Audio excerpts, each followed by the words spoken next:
So how to create a project budget.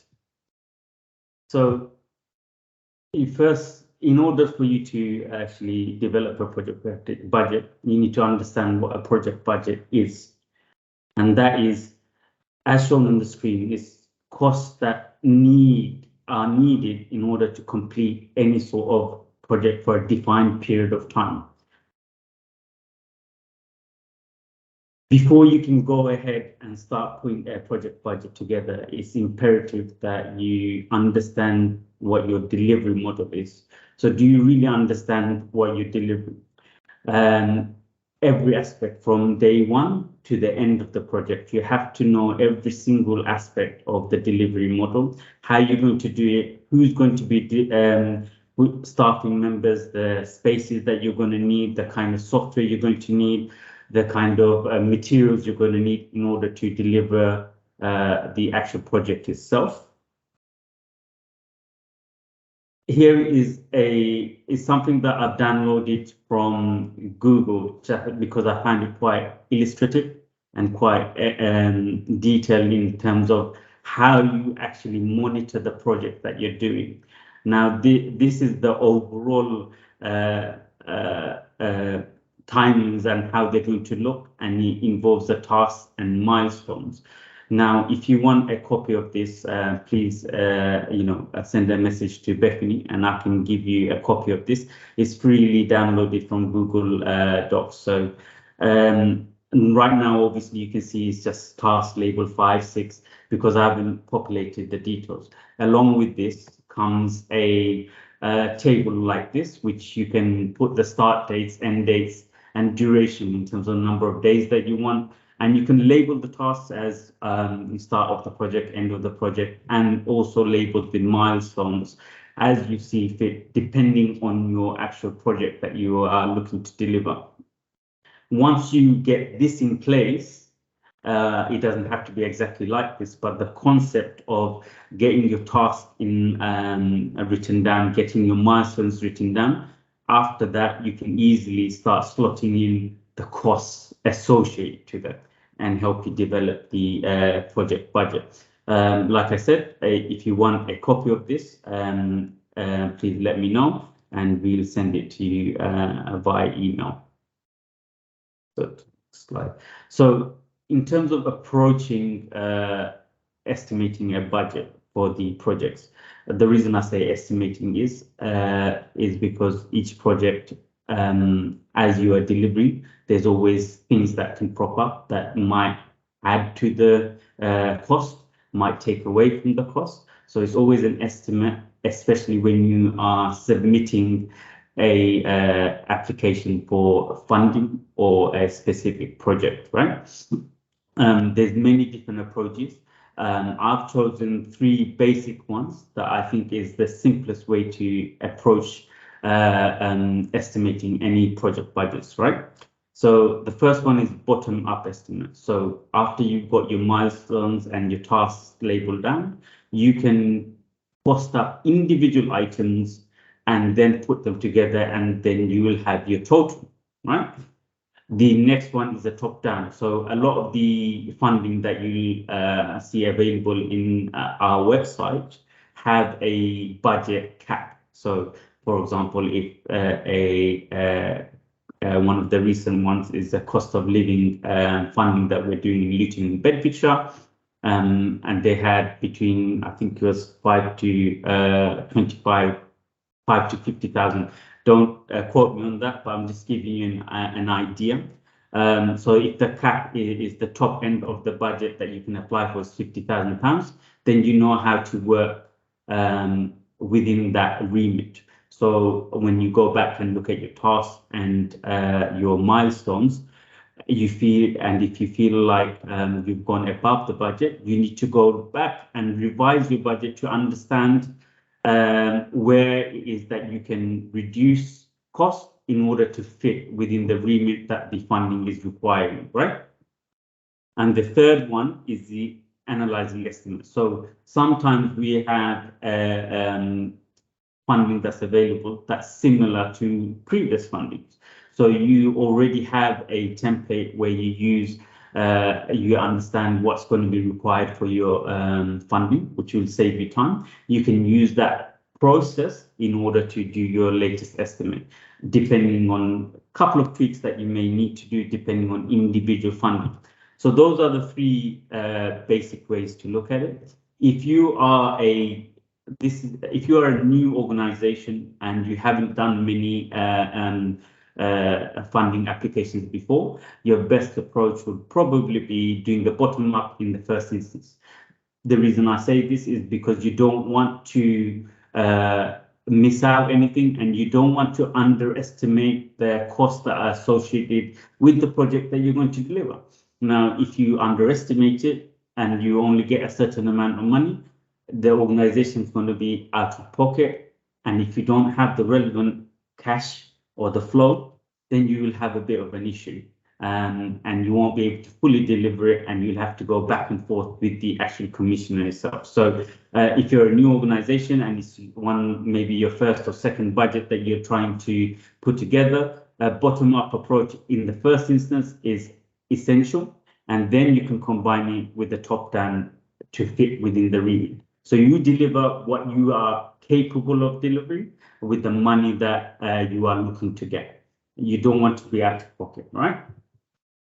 Okay, so the budgets itself, I broadly put it into two categories. There's direct costs and indirect costs, which I'll give you a couple of examples afterwards. Direct costs are, traceable direct to the delivery. So, for example, Bethany is delivering this training today, and she is our training coordinator. So when if I did a budget for this particular session, Bethany would be at direct cost, because without her time, we wouldn't be able to deliver this project.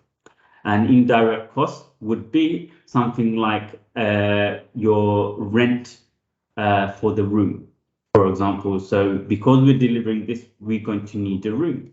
If you're going to read the room, you have to associate some costs. So you might do within your own premises, or you might have to go and find another separate premise which has a cost associated to it.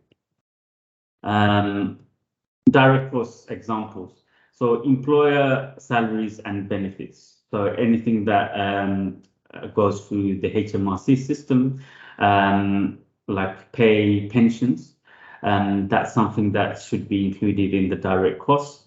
Employer costs are associated costs for salaries that the employer incurs. So in this instance, as an example, if I'm the employer and Bethany is the employee, she'll get £5 an hour as an example, but the employer has to pay an additional, say, £2.50. So HMRC will receive £7.50 as opposed to just the £5 that Bethany gets in her pay packet, right? Then other direct costs, training, travel costs, IT equipment, although they may be one-off, but if you're going to need a laptop to deliver a project, that's definitely a cost that you should include in your budgeting. And sometimes you may need specific software. So if you've got a project that's delivering, has a lot of marketing elements, and you want to use a software like MailChimp, which delivers multiple emails to multiple organizations at the click of a button, there is cost associated with things like that. So that shouldn't be discounted. Indirect costs, again, I gave you a brief example before, but so in this, going into a little bit more detail in terms of management. So anyone that's, so Bethany has a manager, and Bethany is coordinating with her manager that she's going to be delivering this project. And that includes the manager's time. So it's an indirect cost, but it's something that you should account for, because everyone, every element of the budget should be accounted for. So the organization isn't out of pocket. And then I've put in some other items such as insurance and legal fees, depending on the type of projects and depending on what's required for the actual delivery model. This is an example of a budget that was submitted for one of our fundings. Obviously, I've taken out the name of the organization and the exact details. But the reason I use this particular example is the detail. Level of detail is very important for you to put in any project budget, and especially when you're submitting to the commissioner. They need to understand what are you going to be doing with the money.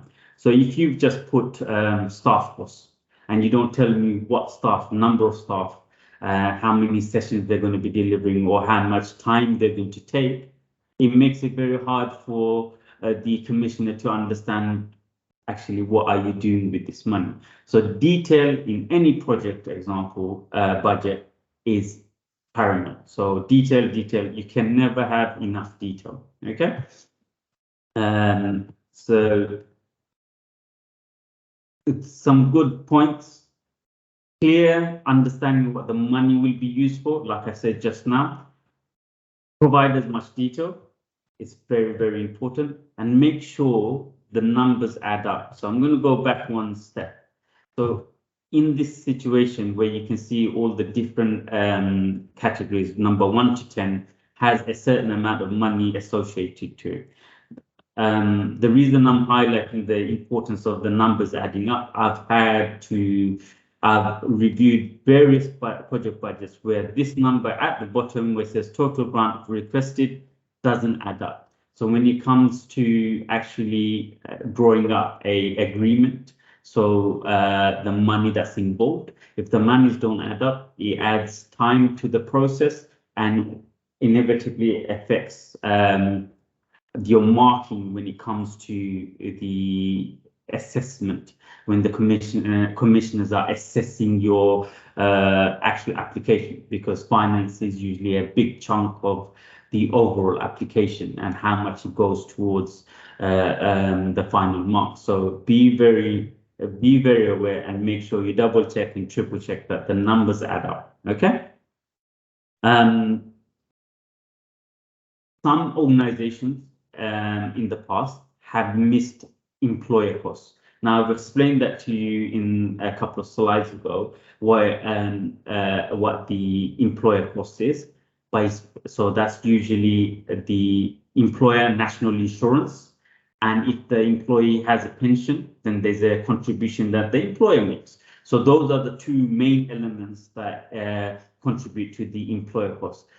Don't forget to add those. You can add it as a separate line in the budget when you do a submission, but be very clear that what percentage you are applying to this.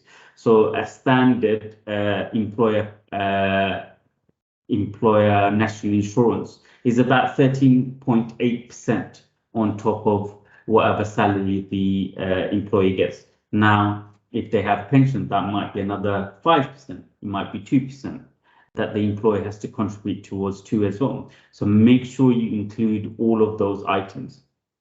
And the indirect costs such as management costs and insurance, more often than not, organizations miss those out. Now, some the larger organizations can easily absorb some of these costs. With the smaller organizations, newer organizations, it's hard to absorb these costs because it takes time to deliver these projects. So don't miss those out, okay? Some tips. With an organization that's been running for maybe a year, as an example, use historic information to give you a safe estimate of how you're going to budget for particular tasks, particular milestones, particular areas of the project, right? Make sure anything that you've learned from the past, you apply for your latest budget, right? So don't make the same mistakes again. Otherwise, you'll end up not asking for enough money for delivering the project. It's very important to understand that. Leveraging experts. So if you got colleagues that have done this before, or you work with organizations that may have delivered similar sort of projects, feel free to ask them for some advice. And as Compass Wellbeing, we do provide certain level of advice as well. And if it's for a project that's not being delivered, funding that's not being delivered by Compass Wellbeing, feel free to get in touch. We'll try our best to help you and point you in the right direction. If it's a project that is and funding that is being delivered through Compass Wellbeing, we have independent organization or people that can help you with that, as a point of not saying that we can't help you, but it has to be independent so there's no conflict of interest. Okay, and make sure you get whatever you submit, before you submit it, get it double checked by another colleague of yours. Okay. During delivery, the budget will regularly have to be updated. I think I mentioned it earlier in the presentation. It's very important for you to be able to re-budget as you're going along. Now, when you submit something to a commissioner and along the project, it comes along and there's a cost that you did not foresee, then it impacts the delivery of the project because you can't afford to incur that cost. So you can speak to the commissioner to see if there's additional funding available. If that isn't the case, then you've come up with a remedial plan on how you're going to deliver the project within the financial envelope, but they can maybe suggest how you can revise the budget in order for it to fit. So it's very important that you update the budget as you're going along in the delivery of the project. So at the end of the project, you're within the financial envelope and your organization doesn't suffer financially. Okay, and update in real time. So you can do you can revise it monthly. You can do weekly, depending on the length of the project.